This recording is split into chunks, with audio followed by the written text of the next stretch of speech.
Welcome back to the countdown with Dean Kirk at number 30, up to number 30, up 8 from 30. 38 was very much, it was a pleasure, major pleasure to finally put a song by Echo and the Bunnymen on the fancy playlist. Lips Like Sugar at number 30 on the fancy playlist, August 29th, 1987. Talk about a mother load of memories right there.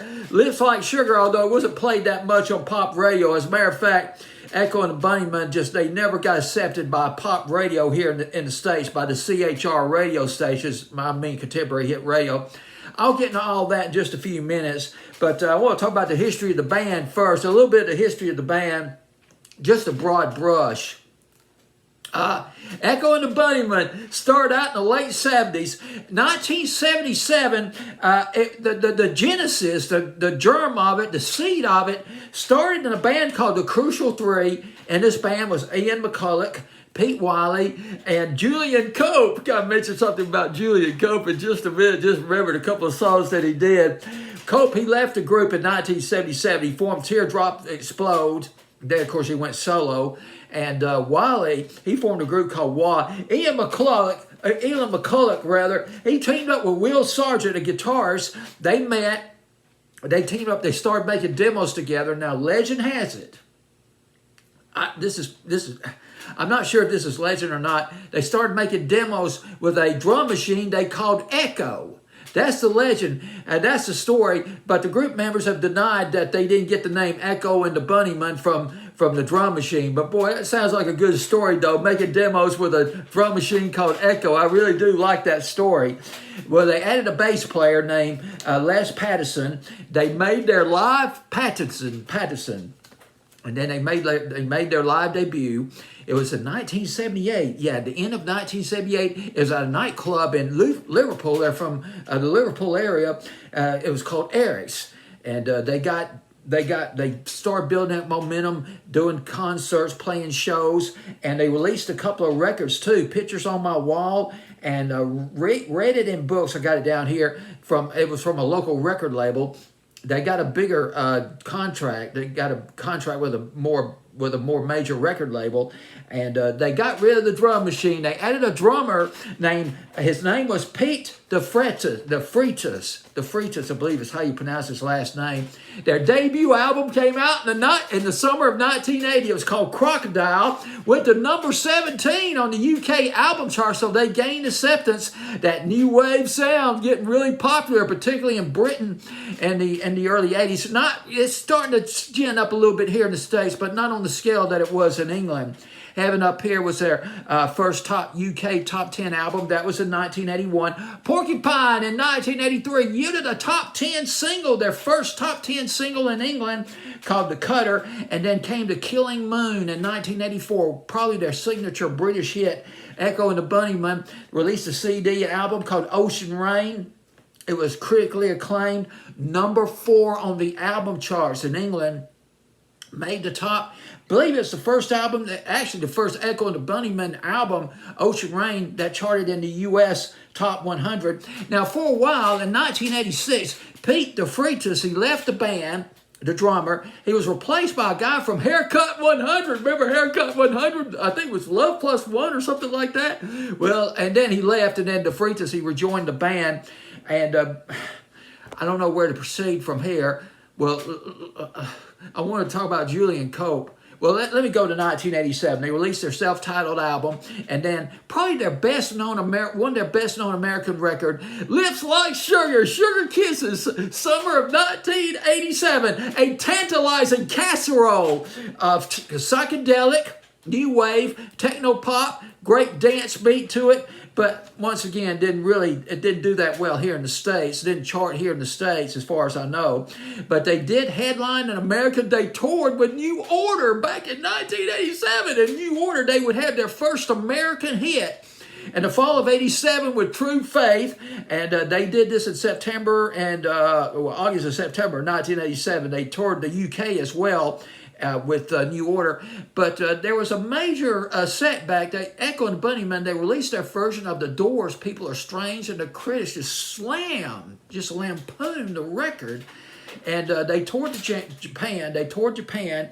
And when they after the tour, Ian McCulloch, he left. He left the band to do a solo thing. Now, he thought that Echo and the Bunnymen, the rest of the group members, would take a rest, but that was not the case. Instead, they added a new singer, Noel Burke. He was recruited, new lead singer, and they got a drummer to replace DeFreitas. Now, DeFreitas, he died tragically. He was killed in an auto accident in 1987, and he was replaced by Damon Reese, Jake Brockman, keyboard player. So they went to a 5-member band. They worked on an album with a legendary guy. Probably haven't heard of him. He worked behind the scenes. Jeff Emmerich. He recorded an album. He was a producer of the album for Echo and the Bunnymen called Reverberation. It came out in 1989, 1990. He produced that album. Jeff Emmerich. Jeff Emmerich worked under George Martin. He worked with the Beatles back in the 60s. Jeff Emmerich came out with a fantastic book about how he worked with the Beatles. I think through Sgt. Pepper, a Revolver. And this was a legendary guy that they worked with. He also worked with Paul McCartney some with Wings back in the early 70s, but his magic did not translate into album sales for Reverberation. It sold poorly, as a matter of fact. And not only that, they were dropped by their record label. Although by 1997, Echo and the Bunnymen, the 3 original members, Sargent, McCulloch, and Laz Patterson, they regrouped and reformed Echo and the Bunnymen.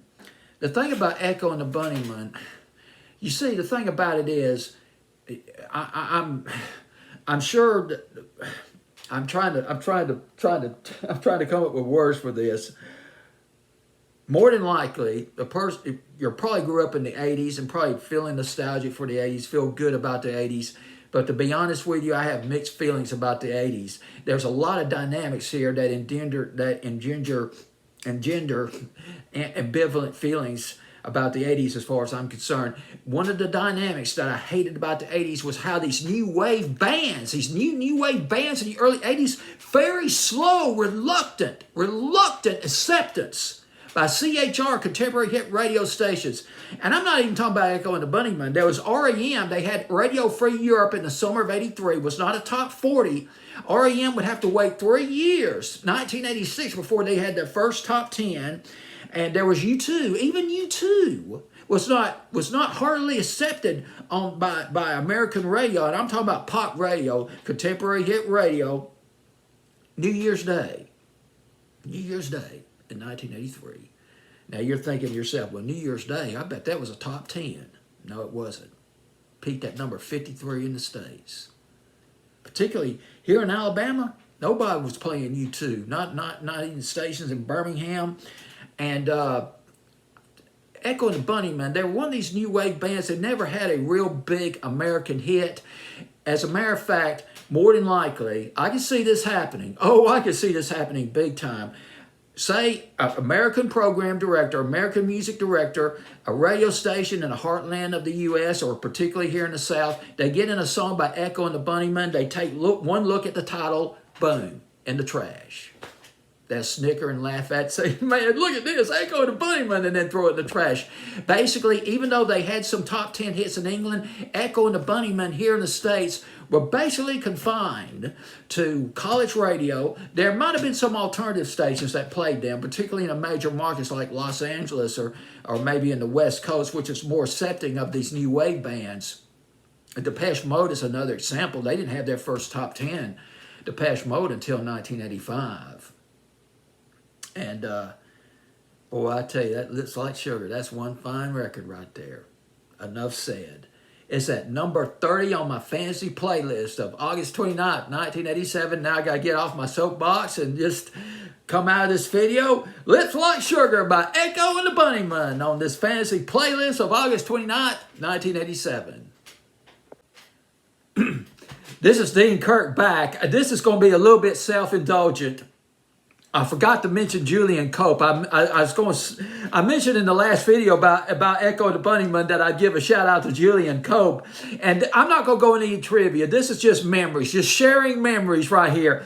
Julian Cope, boy, oh boy. When I read across Julian Cope, one of the members of the Crucial Three, before all this evolved into Echo and the Bunnymen. Julian Cope of the Teardrops Explodes, they never had a hit here in the States, by the way, nor did Julian Cope. Once again, Echo and the Bunnymen, Julian Cope, the Teardrops Explode, just confined to college radio, MTV. I think Night Tracks might have played, Night Tracks, I believe, played some by Julian Cope. World Shut Your Mouth. Anybody remember that one? World Shut Your Mouth?